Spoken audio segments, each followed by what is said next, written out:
خلد پر دیوانگی سی طاری ہو گئی۔ اسے حمیرہ کی محبت اور انتقام کا جذبہ پریشان رکھتا تھا۔ کام کاج سے اس کا دل اچاٹ ہو گیا۔ وہ کبھی کبھی دمشق چلا جاتا اور حمیرہ کے باپ کو ڈھونڈتا رہتا۔ ماں باپ نے اسے اچھی اچھی لڑکیاں دکھائیں، لیکن اس نے کسی کو قبول نہ کیا۔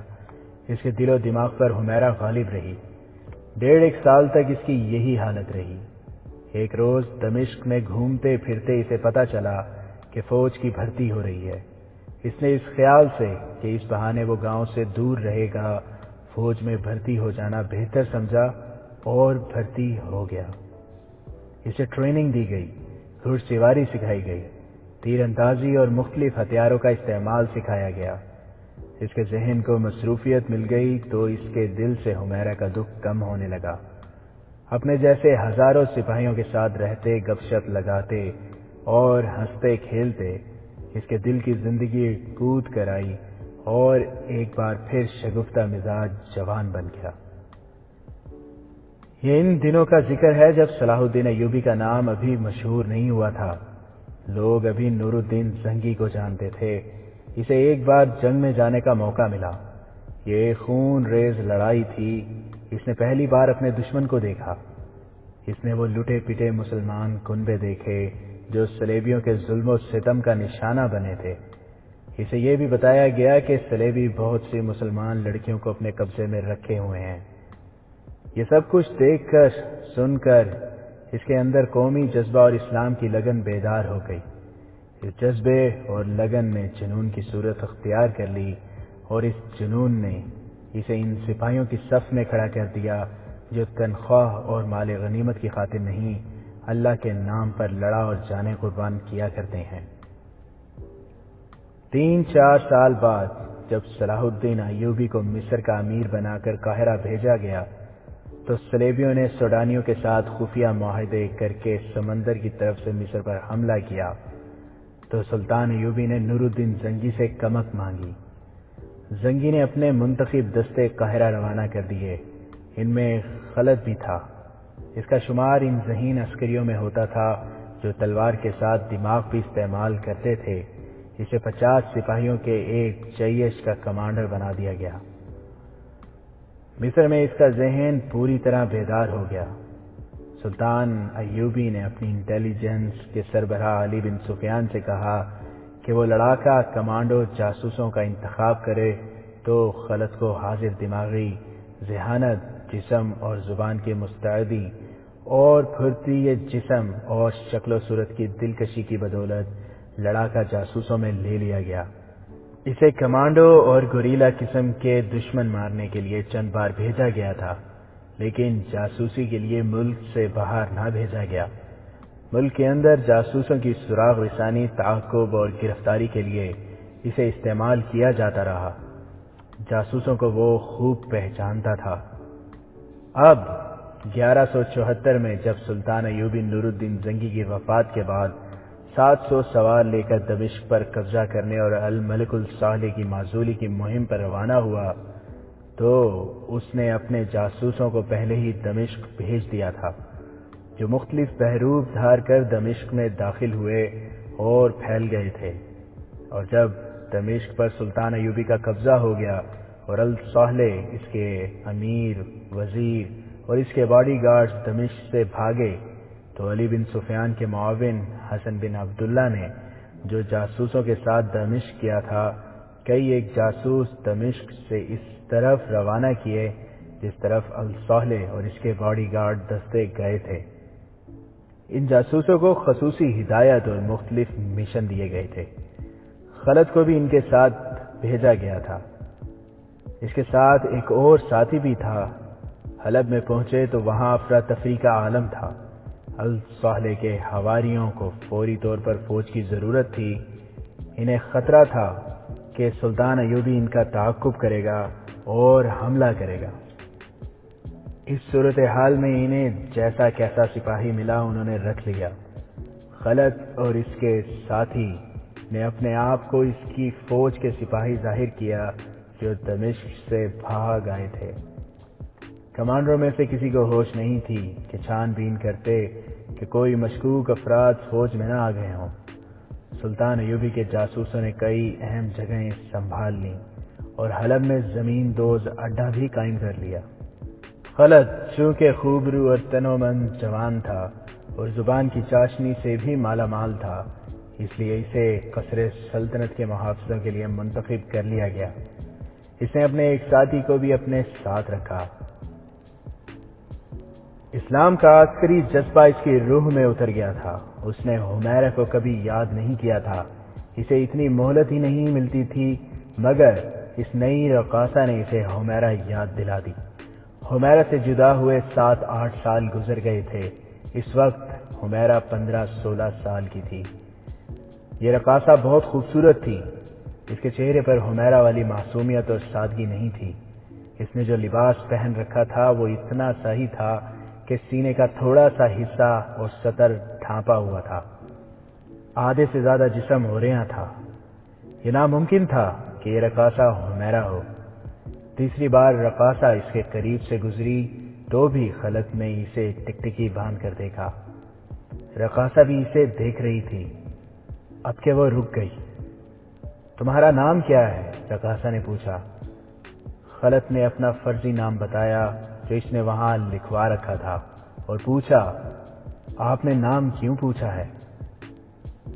تم مجھے گھور گھور دیکھا کرتے ہو، اس لیے نام پوچھ رہی ہوں، حمیرہ نے ایسے لہجے میں کہا جس میں شریف عورتوں والی ذرا سی بھی جھلک نہیں تھی۔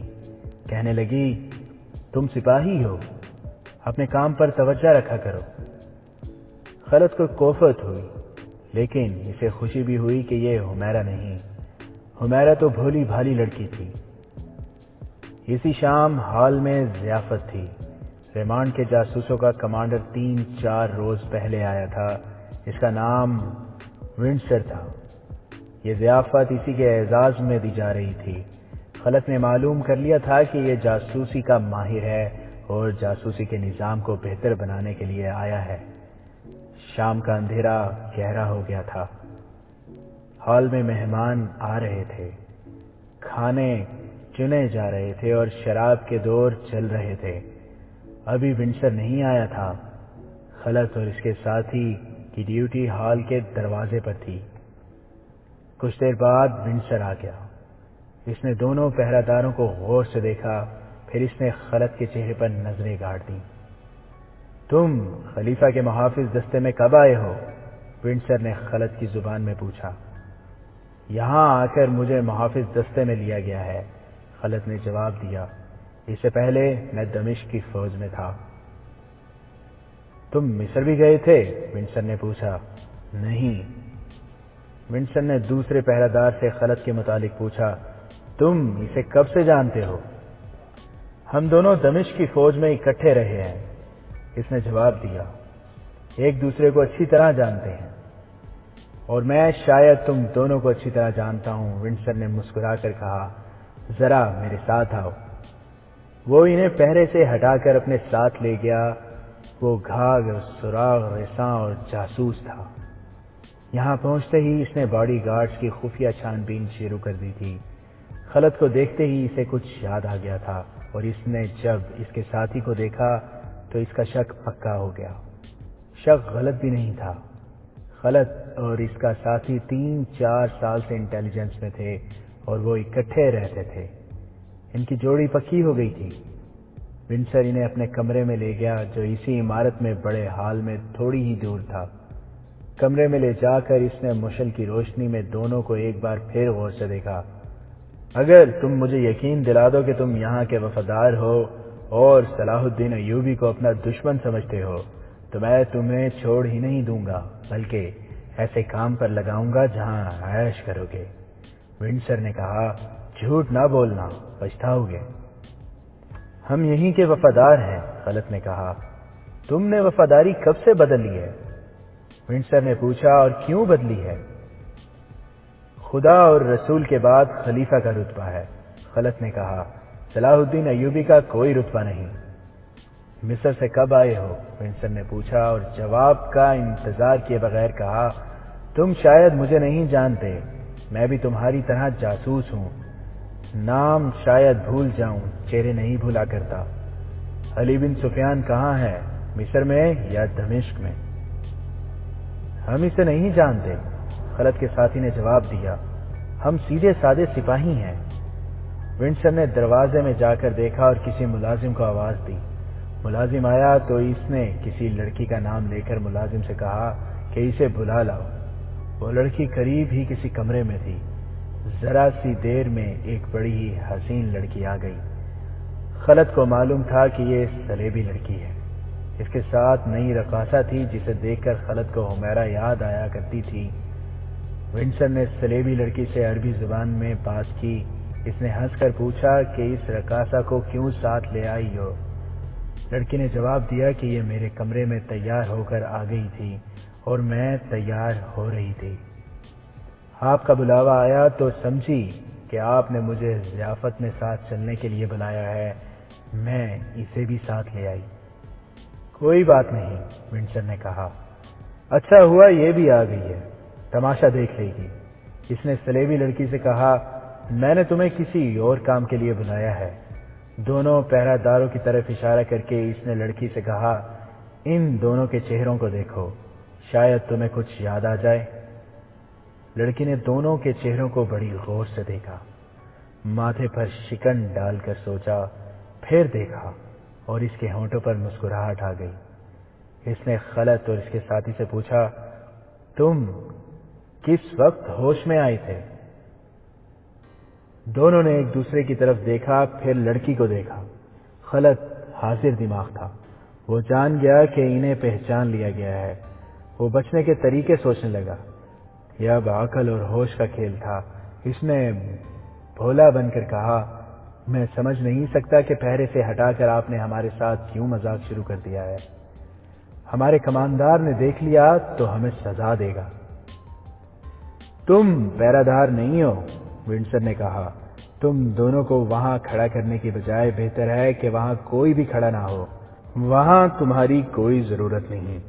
اس نے خلد کے کندھے پر ہاتھ رکھ کر کہا، یہاں آ کر اپنا حلیہ ذرا سا تو بدل لیا ہوتا۔ سلطان صلاح الدین ایوبی اور علی بن سفیان جاسوسی کے ماہر ہیں، لیکن ہم بھی اناڑی نہیں۔ اپنے آپ کو مصیبت میں نہ ڈالو، فوراً بتا دو کہ تم دونوں مصر سے آئے ہوئے جاسوس ہو۔ تمہارے ساتھ میری اور اس سلیبی لڑکی کی ملاقات پہلے بھی ہو چکی ہے۔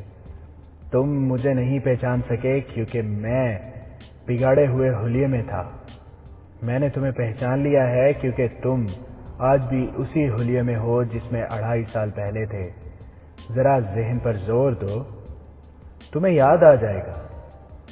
مصر کے شمال میں تم دونوں ایک قافلے کے ساتھ چل پڑے تھے کیونکہ تمہیں شک تھا کہ یہ قافلہ مشکوک ہے۔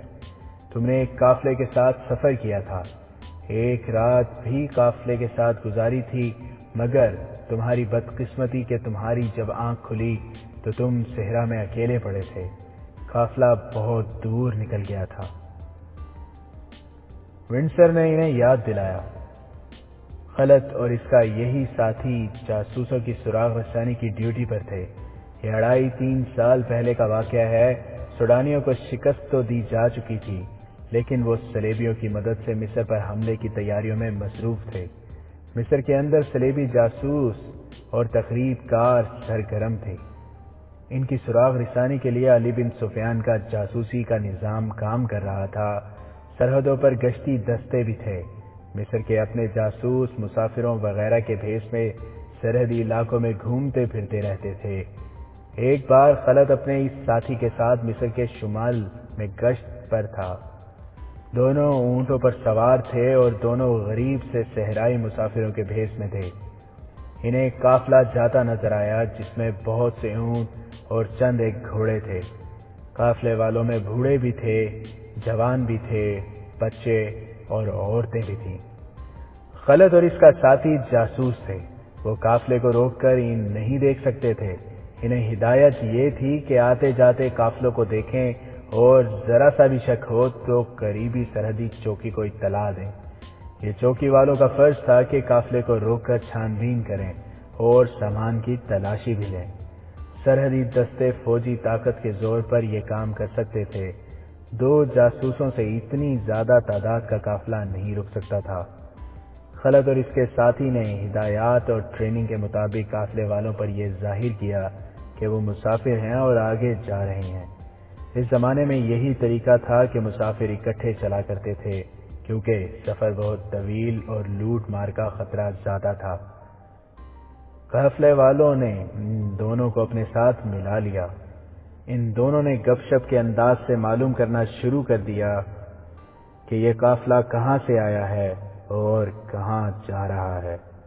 انہیں معلوم تھا کہ اگلی سرحدی چوکی کہاں ہے، مگر انہوں نے دیکھا کہ قافلہ ایسی سمت کو جا رہا تھا جس طرف کوئی چوکی نہیں تھی۔ وہ علاقہ ہی ایسا تھا کہ گشتی پہرے اور چوکی سے بچ کر نکلا جا سکتا تھا۔ اونٹوں پر جو سامان لدا ہوا تھا وہ بھی مشکوک سا معلوم ہوتا تھا۔ پتہ نہیں چلتا تھا کہ ان بڑے بڑے مشکوں اور لپٹے ہوئے خیموں وغیرہ میں کیا ہے۔ بہرحال سامان معمولی نہیں تھا۔ خلد اور اس کے ساتھی صحرائی خانہ بدوشوں کے انداز سے معلوم کرنے کی کوشش کر رہے تھے۔ قافلے میں 4 جوان لڑکیاں بھی تھیں۔ ان کے لباس تو خانہ بدوشوں بلکہ بدوؤں کی طرح تھے۔ ان کے بالوں کا انداز بھی بتاتا تھا کہ تہذیب و تمدن سے دور رہنے والی لڑکیاں ہیں، لیکن ان کے چہروں اور آنکھوں کے رنگ اور خد و خال کی دلکشی بتا رہی تھی کہ معاملہ کچھ اور ہے اور یہ بہروپ ہے۔ قافلے میں ایک بوڑھا آدمی تھا۔ اس کا رنگ گورا تھا اور چہرے پر جھریاں، مگر اس کے دانت بتاتے تھے کہ اس کی عمر اتنی زیادہ نہیں جتنی چہرہ بتا رہا ہے۔ اس بوڑھے نے خلد اور اس کے ساتھی کو اپنے ساتھ کر لیا اور بڑے پیارے انداز سے ان سے پوچھنے لگا کہ وہ کہاں سے آئے ہیں اور کہاں جا رہے ہیں۔ خلد اپنے متعلق غلط باتیں بتاتا رہا اور اس سے معلوم کرنے کی کوشش کرتا رہا کہ قافلہ کہاں سے آیا ہے اور کہاں جا رہا ہے اور سامان کیا ہے۔ وہ بوڑھا اتنی اچھی باتیں کرتا تھا کہ خلد اور اس کا ساتھی اس کی باتوں میں الجھ گئے۔ چلتے چلتے شام ہو گئی، پھر رات گہری ہو گئی اور قافلہ چلتا رہا۔ خلد نے قافلے کا رخ بدلنے کے لیے بوڑھے سے کہا کہ فلاں طرف سے چلیں تو منزل قریب آ جائے گی۔ اس کا مقصد یہ تھا کہ قافلے کو چوکی کے قریب سے گزارا جائے۔ صاف پتہ چل رہا تھا کہ قافلہ چوکی سے بچنے کی کوشش میں ہے۔ شکوک پختہ ہوتے گئے۔ کچھ اور آگے گئے تو پڑاؤ کرنے کے لیے نہایت موزوں جگہ آ گئی۔ قافلہ رک گیا اور پڑاؤ کر لیا گیا۔ خلد اور اس کا ساتھی ذرا الگ ہٹ کر بیٹھے اور سوچنے لگے کہ سب سو جائیں تو سامان کی تلاشی لیں یا ان دونوں میں سے ایک خاموشی سے نکل جائے اور کسی قریبی سرحدی چوکی کو اطلاع کر دے تاکہ قافلے پر چھاپا مارا جائے، مگر خطرہ یہ تھا کہ قافلے والوں کو شک ہو جائے گا اور وہ پیچھے رہنے والے اکیلے جاسوس کو قتل کر کے یا اغوا کر کے تیز رفتاری سے غائب ہو جائیں گے۔ انہوں نے سونے کی نہیں بلکہ جاگتے رہنے کی کوشش کی۔ قافلے والے کھا پی کر سو گئے۔ اتنے میں 2 لڑکیاں جو قافلے کے ساتھ تھیں اس طرح ان کے پاس آئیں جیسے چوری چھپے آئی ہوں۔ وہ اس علاقے کی صحرائی زبان بول رہی تھیں۔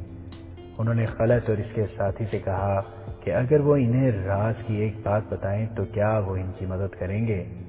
راز ایک ایسا لفظ تھا جس نے صلاح الدین ایوبی کے ان دونوں جاسوسوں کو چونکا دیا۔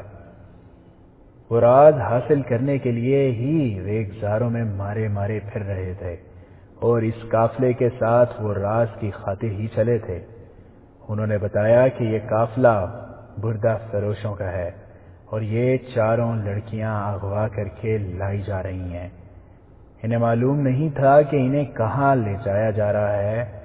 لڑکیوں نے بتایا کہ وہ مسلمان ہیں اور ان لوگوں سے آزاد ہونا چاہتی ہیں۔ باتوں باتوں میں ایک لڑکی خلد کو الگ لے گئی۔ لڑکی کی باتوں میں سادگی بھی تھی اور جاذبیت بھی۔ اس نے خلد سے کہا کہ وہ اگر اسے اپنے ساتھ لے جائے تو اس کے ساتھ شادی کرے گی اور ساری عمر اس کی وفادار رہے گی۔ اس نے کچھ ایسی باتیں بھی کی جیسے وہ خلد کو دل دے بیٹھی ہو۔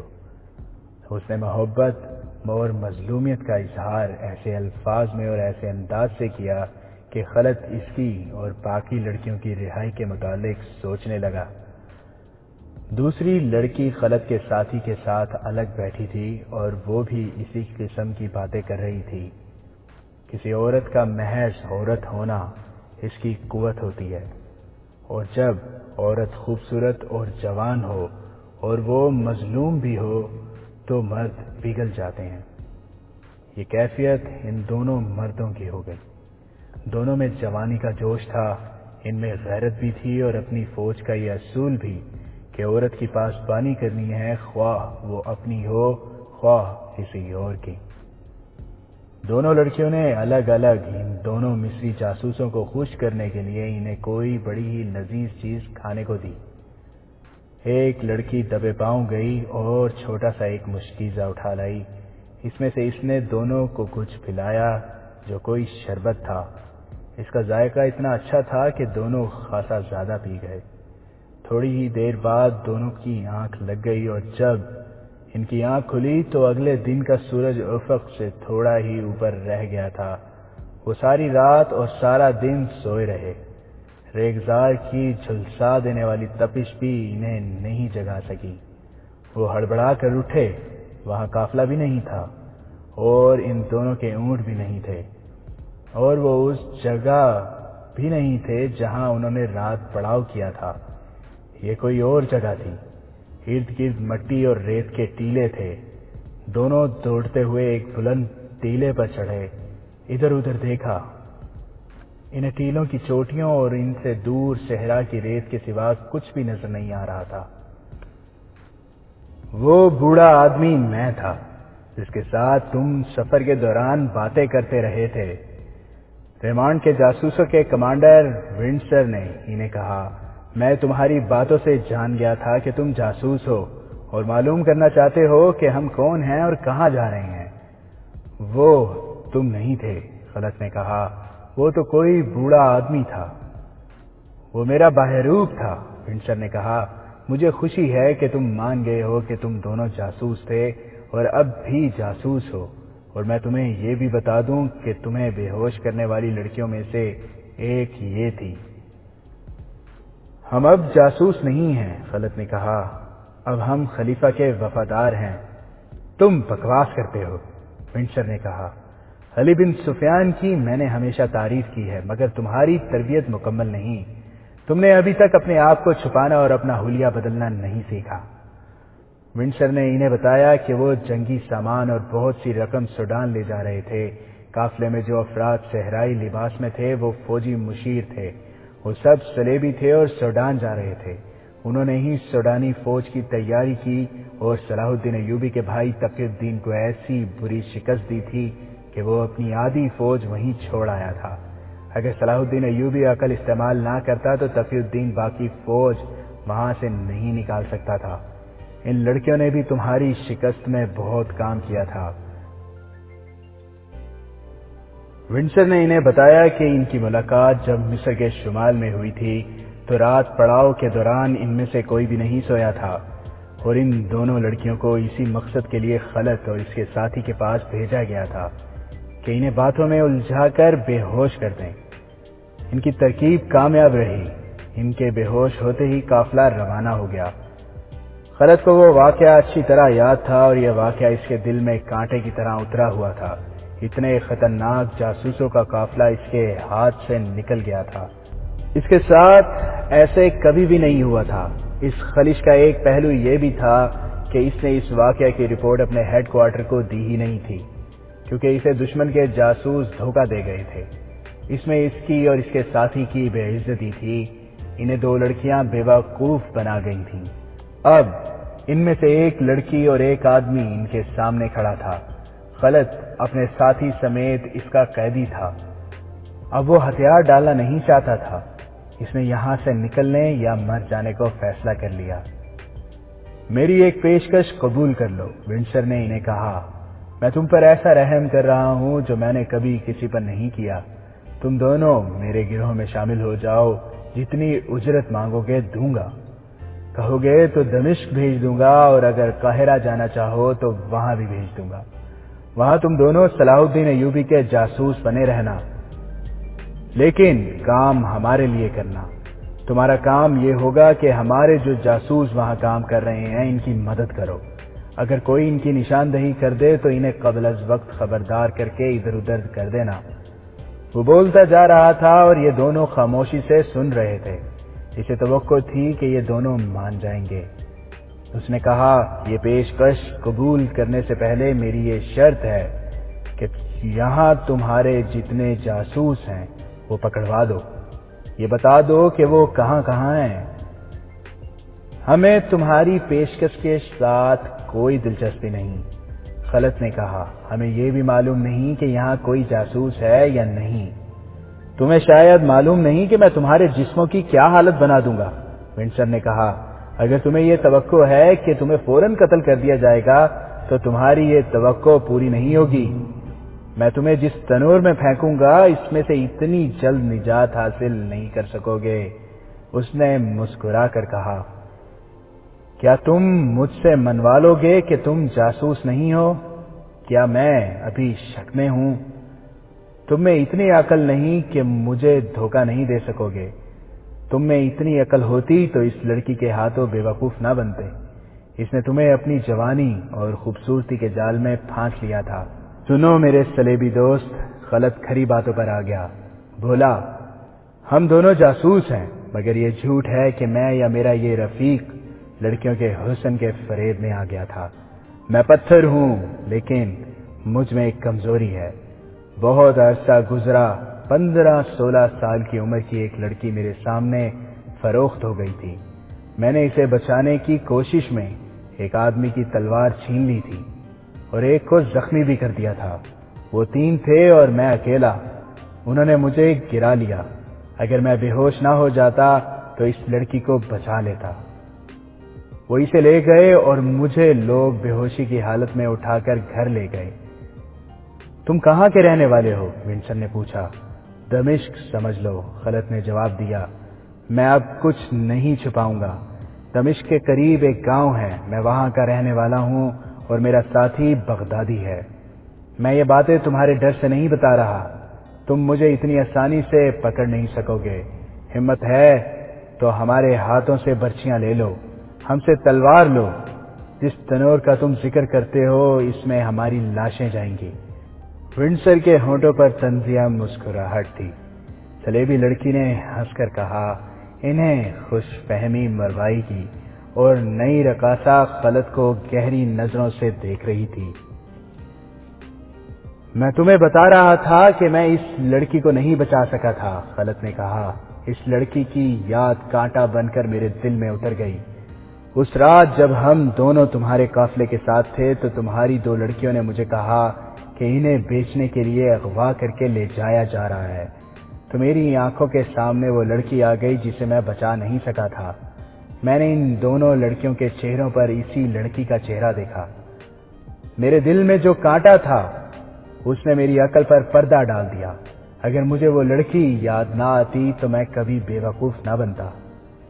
نئی رقاصہ کا جسم بڑی زور سے کانپا۔ وہ پیچھے ہٹ گئی اور پلنگ پر بیٹھ گئی۔ اس کا رنگ زرد ہو گیا تھا۔ اور اب تو موت بھی مجھے بے وقوف نہیں بنا سکتی، خلت نے کہا، اور تمہارا کوئی لالچ مجھے اپنے فرض سے گمراہ نہیں کر سکتا۔ ادھر ضیافت کے حال میں ونڈسر کا انتظار ہو رہا تھا، جنہیں پتہ چل چکا تھا کہ کوئی نئی رقاصہ آئی ہے۔ وہ رقاصہ کے انتظار میں تھے۔ یہ تو کسی نے بھی نہ دیکھا تھا کہ دروازے کے باہر جو 2 سنتری مستعد کھڑے تھے وہ کہاں چلے گئے تھے۔ برچیاں اور تلواریں ابھی تک خلت اور اس کے ساتھی کے پاس تھیں۔ ونڈسر نے جب دیکھا کہ وہ اس کی پیشکش ٹھکرا چکے ہیں اور دونوں اپنے عقیدے اور فرض کے پکے معلوم ہوتے ہیں تو اس نے انہیں کہا کہ ہتھیار اس کے حوالے کر دیں۔ دونوں نے صاف انکار کر دیا۔ ونڈسر ان سے زبردستی ہتھیار لینے کے لیے دروازے کی طرف بڑھا۔ وہ باڈی گارڈز کو بلانا چاہتا ہوگا۔ خلت نے تیزی سے دروازہ بند کر دیا اور زنجیر چڑھا کر برچی کی نوک ونڈسر کی طرف کر کے کہا، جہاں ہو وہیں کھڑے رہو۔ اس نے آگے بڑھ کر برچی کی نوک ونڈسر کی شاہرگ پر رکھ دی۔ خلت کے ساتھی نے اپنی برچی کی نوک سلیبی لڑکی کی شاہرگ پر رکھی۔ ونڈسر اور لڑکی پیچھے ہٹتے ہٹتے دیوار کے ساتھ جا لگے۔ خلط اور اس کے ساتھی نے دونوں کو وہیں دبا لیا۔ خلط نے نئی رقاصہ سے کہا، تم ان کے ساتھ کھڑی ہو جاؤ، اگر تم نے شور مچایا تو جان سے ہاتھ دھو بیٹھو گی۔ اگر تم خلط ہو تو میرا نام حمیرہ ہے، نئی رقاصہ نے کہا، میں نے تمہیں پہلے دن ہی پہچان لیا تھا اور تم مجھے پہچاننے کی کوشش کر رہے تھے۔ تھوڑی دیر پہلے خلط نے اپنے نام کے سوا باقی نشانیاں بتا دی تھی۔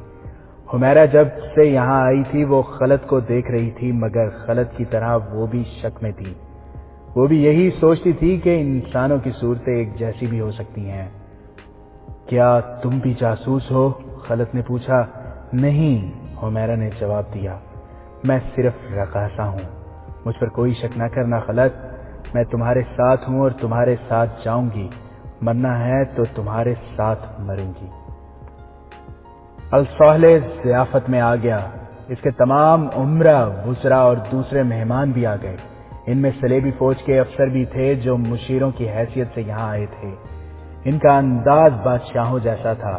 ان میں ریمانڈ کا فوجی نمائندہ بھی تھا۔ وہ سب ونڈسر کو ڈھونڈ رہے تھے، وہ ابھی تک غیر حاضر تھا۔ تمام صلیبی لڑکیاں ہال میں پہنچ گئی تھیں، صرف ایک نہیں تھی۔ ناچنے والیاں بھی آ گئی تھیں، نئی رقاصہ غیر حاضر تھی۔ الصالح کے آ جانے سے سب کی بےتابی بڑھ گئی۔ ایک ملازم سے کہا گیا کہ وہ ونڈسر اور دونوں لڑکیوں سے کہے کہ سب آ گئے ہیں، انہیں باندھ کر یہیں پھینک چلتے ہیں۔ خلط کے ساتھی نے کہا، کیا تم سانپوں کو زندہ رکھنا چاہتے ہو؟ خلط نے کہا اور برچھی جس کی نوک ونڈسر کی شاہرگ کو چھو رہی تھی پوری طاقت سے دبائی۔ ونڈسر کا سر دیوار کے ساتھ لگا ہوا تھا، برچی کی اینی اس کی شاہرگ میں داخل ہو کر پیچھے کو نکل گئی۔ ونڈسر کا ہلکا سا خراٹا سنائی دیا۔ اس کے فوراً بعد ایسا ہی ایک خراٹا صلیبی لڑکی کے منہ سے نکلا۔ اس کی شاہرگ کو چیرتی ہوئی برچھی کی اینی خلط کے ساتھی نے پار کر دی تھی۔ دونوں نے برچیاں نکالی۔ ونڈسر اور لڑکی گر کر تڑپنے لگے۔ خلط اور اس کے ساتھی نے دونوں کے دلوں پر برچیاں رکھ کر اوپر سے پورا وزن ڈال دیا۔ دونوں کے دل چر گئے اور وہ ٹھنڈے ہو گئے۔ دونوں کی لاشوں کو پلنگ کے نیچے پھینک دیا گیا۔ یہ کمرہ ونڈسر کا تھا۔ دیوار کے ساتھ اس کا چوغا لٹکا ہوا تھا، جس کے ساتھ سر کو ڈھانپنے والا حصہ بھی تھا۔ حمیرہ نے خود ہی یہ چوغا پہن لیا اور سر بھی ڈھانپ لیا۔ وہیں سے کپڑے اٹھا کر اس نے رقص والا گھاگرا اتار دیا اور مردانہ لباس کمر سے نیچے تک چڑھا لیا۔ پاپوش بھی بدل لیے اور چہرہ بھی چھپا لیا۔ اسے اب ایک نظر میں کوئی نہیں پہچان سکتا تھا یہ لڑکی کون ہے۔ خلط نے دروازہ کھولا، باہر دیکھا برآمدے میں ملازموں کی آمد و رفت اور بھاگ دوڑ تھی۔ وہ تینوں باہر نکلے، دروازہ بند کیا اور ایک طرف چل پڑے۔ فوراً بعد وہ اندھیرے میں ہو گئے۔ ادھر ایک کھائی تھی، اس سے اترے اور خطرے کے علاقے سے نکل گئے۔ خلط اور اس کے ساتھی کو معلوم تھا کہ انہیں کہاں جانا ہے۔ ان کا کمانڈر ایک عالم فاضل کے روپ میں جہاں رہتا تھا وہاں چھپنے کی جگہ بھی تھی اور وہاں نکلنے کا بندوبست بھی ہو سکتا تھا۔ اس وقت شہر سے نکلنا خطرے سے خالی نہ تھا۔ گھوڑے بھی نہیں تھے۔ انہیں حلب سے فرار ہو کر دمشق پہنچنا تھا۔ انہیں یہ اندازہ بھی تھا کہ قتل کا پتہ چلتے ہی شہر میں کیا ادھم برپا ہوگا۔ قتل کا انکشاف ہوتے زیادہ دیر نہیں لگی۔ کسی نے ونڈسر کے کمرے کا دروازہ کھولا۔ پلنگ کے نیچے سے یہ جو خون بہہ رہا تھا وہ فرش پر پھیلتا ہوا دروازے تک پہنچ گیا تھا۔ ہنگامہ بپا ہو گیا۔ وہاں ایک نہیں دو لاشیں تھیں، دونوں کے زخم ایک جیسے تھے۔ فوری طور پر پہرے داروں کا خیال آیا، ان کی موجودگی میں بیک وقت دو قتل کون کر سکتا تھا؟ جن سنتریوں کی ڈیوٹی تھی انہیں بلایا گیا، دونوں غائب تھے۔ اس عمارت میں کسی کا بغیر اجازت داخلہ ممنوع تھا۔ یہاں چیدہ لوگ جو حاکم یا معزز شہری تھے آ سکتے تھے۔ ان کی بھی چیکنگ ہوتی تھی۔ باڈی گارڈز کے کمانڈر کے لیے مصیبت کھڑی ہو گئی۔ یہ قتل پیشہ وروں کا کام تھا یا سلطان ایوبی کے جاسوسوں کا، اور یہ کام فدائی قاتلوں کا بھی ہو سکتا تھا۔ کسی نے کہا کہ کرائے کے یہ قاتل کسی سے بھی اجرت لے کر قتل کر سکتے ہیں۔ دروازے کے دونوں سنتری نہ ملے تو یہ شک پختہ ہو گیا کہ وہ سلطان ایوبی کے آدمی ہوں گے، اور انہوں نے ونڈسر کو اسی وجہ سے قتل کیا کہ وہ جاسوسوں کا سربراہ بن کے آیا تھا۔ رات دیر تک خلط اور اس کا ساتھی نہ ملے تو شہر میں ان کی تلاش شروع ہو گئی۔ یہ انکشاف بہت دیر بعد ہوا کہ نئی رقاصہ بھی غائب ہے۔ شہر کی ناکہ بندی کر دی گئی۔ خلط، اس کا ساتھی اور حمیرہ اپنے ٹھکانے پر پہنچ گئے تھے۔ انہوں نے اپنے کمانڈر کو اپنا کارنامہ سنایا تو اس نے انہیں چھپا لیا اور کہا کہ وہ باہر کے حالات کے مطابق انہیں بتائے گا کہ وہ کب یہاں سے نکلیں۔ اس پر کسی کو شک نہیں ہو سکتا تھا کیونکہ اسے لوگ عالم اور برگزیدہ انسان سمجھتے تھے۔ اداکاری میں اسے مہارت حاصل تھی۔ اس نے اپنے جو 2 شاگرد اپنے ساتھ رکھے ہوئے تھے وہ بھی جاسوس تھے۔ حلب سے دمشق تک وہی اطلاعات پہنچاتے تھے۔ اس نے دونوں شاگردوں کو حکم دیا کہ وہ باہر کی خبر رکھیں کہ کیا ہو رہا ہے۔ حمیرہ نے اس عالم کے سامنے خلط کو سنایا کہ اس پر کیا گزری تھی۔ وہ واقعہ تو 7-8 سال پرانا ہو چکا تھا۔ اس نے سنایا کہ خلط جب حمیرہ کو اس کے باپ، جو دراصل اس کا باپ نہیں تھا، اور ان 2 آدمیوں سے بچانے کے لیے لڑا تھا تو حمیرہ کے باپ نے پیچھے سے کدال خلط کے سر پر مار دی تھی۔ اس سے وہ بے ہوش ہو گیا تھا۔ وہ تینوں حمیرہ کو گھر لے گئے۔ ایک نکاح خواں کو بلایا۔ اس نے اس سے پوچھے بغیر نکاح پڑھ دیا اور وہ دونوں آدمی حمیرہ کو اپنے ساتھ لے گئے۔ ایک رات وہ دمشق میں ٹھہرے، پھر اسے ان علاقوں میں لے گئے جو صلیبیوں کے قبضے میں تھے۔ اسے ناچ کی تربیت دی جانے لگی۔ ابتدا میں اس نے مزاحمت کی مگر اس پر اس قدر تشدد کیا گیا کہ وہ بے ہوش ہو جاتی تھی۔ اس دوران اسے خوراک نہایت اچھی دی جاتی تھی۔ اسے کوئی بڑا ہی لذیذ شربت پلایا جاتا تھا جس سے اس کے اوپر اثر ہوتا اور وہ ہنسنے اور ناچنے لگتی تھی۔ تشدد اور نشے سے اسے رقاصہ بنا لیا گیا۔ بہت اونچے درجے کے لوگ اسے داد دینے لگے۔ وہ ایسے قیمتی تحفے لاتے تھے کہ وہ دنگ رہ جاتی تھی۔ اسے یروشلم بھی لے جایا گیا تھا جہاں 2 آدمیوں نے اس کے مالکوں سے کہا تھا کہ وہ منہ مانگی قیمت لے لیں اور یہ لڑکی انہیں دے دیں۔ انہوں نے صاف بتا دیا تھا کہ وہ اسے جاسوسی وغیرہ کے لیے استعمال کرنا چاہتے ہیں۔ اس کے مالکوں نے سودا قبول نہیں کیا تھا۔ اسے اغوا کرنے کی کوشش بھی کی گئی تھی جو ناکام بنا دی گئی تھی۔ اب اسے حلب میں کسی اور امیر کی فرمائش پر بلایا گیا تھا۔ اس نے بتایا کہ پہلے دن اس نے خلط کو دیکھا تو اس نے بلا شک و شبہ دل سے کہا تھا کہ یہ خلط ہے، لیکن یہ شک بھی ہوتا تھا کہ ہو سکتا ہے یہ خلط کی شکل و صورت کا کوئی اور آدمی ہو۔ وہ اسے غور سے دیکھتی تھی۔ آخر یہ اتفاق ہوا کہ ونڈسر نے خلط اور اس کے ساتھی کو پہچان لیا۔ ونڈسر نے اپنی لڑکی کو بلایا تو حمیرہ بھی اس کے ساتھ چلی گئی۔ خلط نے جب اپنے متعلق چند ایک باتیں بتائیں تو حمیرہ کے شکوک رفع ہو گئے۔ اس نے کہا، میں اس ذلیل زندگی کی عادی ہو گئی تھی، میرے دل میں جذبات مر گئے تھے، میں ایک پتھر کی طرح ادھر ادھر لڑکتی پھر رہی تھی، لیکن خلط کو دیکھا تو میرے سارے جذبات زندہ ہو گئے۔ مجھے یقین نہیں تھا کہ یہ خلط ہی ہے، مگر اس کی صورت نے مجھے وہ وقت یاد دلا دیا تھا جب میرے دل میں اس کی محبت تھی اور اس کے بچوں کی ماں بننے کی خواہش۔ میں نے فیصلہ کر لیا تھا کہ کسی وقت اس سے پوچھوں گی کہ تم خلط ہو۔ اگر یہ خلط نکلا تو اسے کہوں گی کہ آؤ بھاگ چلیں اور صحرا کے خانہ بدوشوں کی طرح زندگی بسر کریں گے۔ اسے خلط تو مل گیا اور وہ اس کے ساتھ بھاگ بھی آئی، لیکن حلب سے بچ کر نکلنا ایک مسئلہ تھا۔ خلیفہ کی ضیافت اور رقص کی محفل ویران ہو چکی تھی۔ وہاں ونڈسر کا انتظار ہو رہا تھا مگر ونڈسر کی لاش پہنچی۔ وہاں صلیبی فوج کے جو اعلیٰ افسر تھے وہ سخت غصے میں تھے۔ ریمانڈ کا فوجی نمائندہ تو سب سے زیادہ بھڑکا ہوا تھا۔ ونڈسر بہت قیمتی افسر تھا۔ فوجی نمائندہ الملک الصالح اور اس کے عمرہ اور اس کے فوجی کمانڈروں پر ٹوٹ ٹوٹ پڑتا تھا اور سب اس سے دبک رہے تھے۔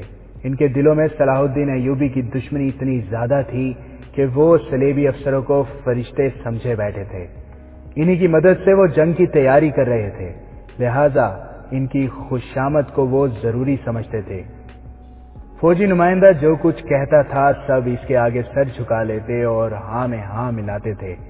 اس نے کہا، قاتل رات ہی رات شہر سے نہیں نکل سکتے، صبح سویرے حلب کے ایک ایک گھر کی تلاشی لی جائے، یہاں کی ساری فوج کو اس پر لگا دو، فوج لوگوں کے جاگنے سے پہلے گھروں میں داخل ہو جائے، یہاں کے باشندوں کو اتنا پریشان کیا جائے کہ وہ قاتلوں کو خود ہی ہمارے حوالے کر دیں۔ ایسا ہی ہوگا، ایک مسلمان امیر نے کہا، ہم فوج کو ابھی حکم دے دیتے ہیں کہ شہر کے اندھیرے میں شہر میں پھیل جائے۔ ایسا نہیں ہوگا، یہ آواز ایک مسلمان قلعہ دار کی تھی۔ اس نے ایک بار پھر گرج کر کہا، ایسا نہیں ہوگا، تلاشی صرف اس گھر کی لی جائے گی جس پر پختہ شک اور کوئی واضح شہادت ہوگی۔ اتنے سارے اعلی حکام کے ہجوم پر اس گرجدار آواز نے سناٹا طاری کر دیا۔ کسی کو توقع نہیں تھی کہ ریمانڈ کے فوجی نمائندے کے حکم کو کوئی مسلمان ایسے جوش سے ٹوکے گا۔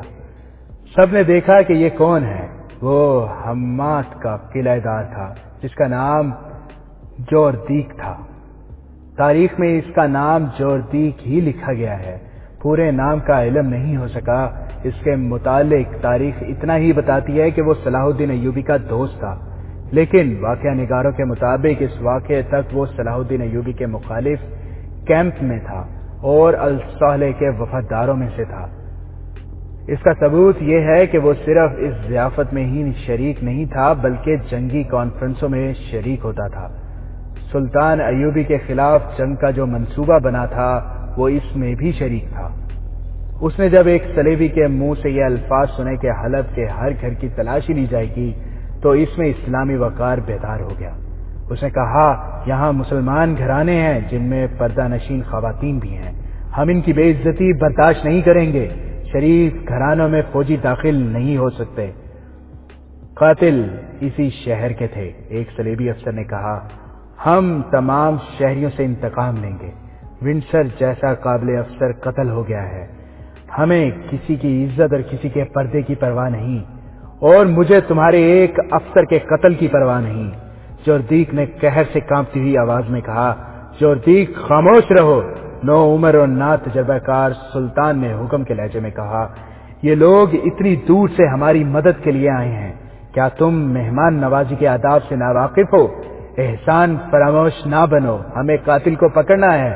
خلیفہ کی تائید میں کئی آوازیں سنائی دیں، میں صلاح الدین ایوبی کے خلاف ہو سکتا ہوں اور ہوں بھی، جوردیک نے کہا، لیکن اپنی قوم کے خلاف نہیں ہو سکتا۔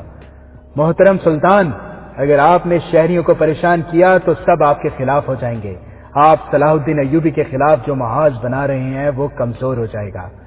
ہم نے قوم کی کبھی پرواہ نہیں کی، ریمانڈ کے فوجی نمائندے نے کہا، ہم قاتلوں کو ڈھونڈیں گے، وہ کسی گھر میں ہوں گے، ہم انہیں باہر نکالیں گے، یہ قتل صلاح الدین ایوبی نے کرایا ہے۔ میرے دوست جوردیک نے کہا، تمہارے ایک افسر کا قتل کوئی بڑی بات نہیں، تم صلاح الدین ایوبی کو قتل کرانے کی کتنی بار کوشش کر چکے ہو، یہ الگ بات ہے کہ تم اسے قتل نہیں کر سکے۔ میں یہ نہیں کہوں گا کہ تم نے کوئی جرم کیا تھا، دشمن ایک دوسرے کو ہر جائز ناجائز طریقے سے مارنے اور مروانے کی کوشش کرتے ہیں۔ اگر تمہارے ونڈسر کو ایوبی نے قتل کرایا ہے تو فرق صرف یہ پڑا ہے کہ تم اسے قتل کرانے میں کامیاب نہیں ہو سکتے، اور وہ تمہارے ایک اہم افسر کو قتل کرانے میں کامیاب ہو گیا ہے۔ تم اس کے کئی ایک اہم افسروں کو قتل کرا چکے ہو، اس نے شہریوں کو کبھی پریشان نہیں کیا۔ تمام مسلمان عمرہ اور حکام جوردیک کے خلاف بولنے لگے، وہ سلیبیوں کو ناراض نہیں کرنا چاہتے تھے، لیکن جوردیک نے سب کا مقابلہ کیا اور اسی بات پر ڈٹا رہا کہ شہر کے کسی گھر کی تلاشی نہیں لی جائے گی۔ تو کیا ہم یہ سمجھیں کہ تم بھی اس قتل میں شریک ہو؟ ایک سلیبی مشیر نے کہا، مجھے شک ہے کہ تم صلاح الدین ایوبی کے دوست ہو۔ اگر حلب کے مسلمان گھرانوں کو پریشان کیا گیا تو میں کسی کے بھی قتل میں شریک ہو سکتا ہوں، جوردیک نے کہا، اور میں ایوبی کا دوست بھی ہو سکتا ہوں۔ ہم جب تک یہاں ہیں ہمارا حکم چلے گا، سلیبی نمائندے نے کہا۔ تم یہاں اجرت پر آئے ہو، جوردیک نے کہا، یہاں ہمارا حکم چلے گا، ہم مسلمان ہیں، حالات ہمیں آپس میں لڑا رہے ہیں، مسلم اور غیر مسلم کی کبھی دوستی نہیں ہو سکتی۔ اگر تم بلا اجرت آئے ہو تو میں تمہاری مدد سے دستبردار ہوتا ہوں، میں قلعہ داری کے عہدے سے بھی دستبردار ہوتا ہوں، اور میں تم سب کو یہ بھی بتا دینا چاہتا ہوں کہ میری قوم کے کسی ایک بھی بے گناہ فرد کو تکلیف دی گئی تو میں انتقام لوں گا۔ کسی کے اشارے پر دو آدمی جوردیک کو باہر لے گئے۔ اس کی غیر حاضری میں صلیبی نمائندے نے سب سے کہا کہ حالات ایسے ہیں کہ قلعہ دار کو ناراض نہیں کیا جا سکتا۔ یہ شخص اتنی دلیری سے باتیں کر رہا ہے تو اس سے یہ ظاہر ہوتا ہے کہ اس کے قلعے میں جو فوج ہے وہ اس کی مرید ہے۔ اگر ایسا ہے تو یہ صورتحال اچھی نہیں۔ آپس میں صلاح مشورہ کر کے جوردیک کو اندر بلایا گیا اور اسے بتایا گیا کہ شہریوں کو پریشان نہیں کیا جائے گا، مگر قاتلوں کو تلاش ضرور کیا جائے گا۔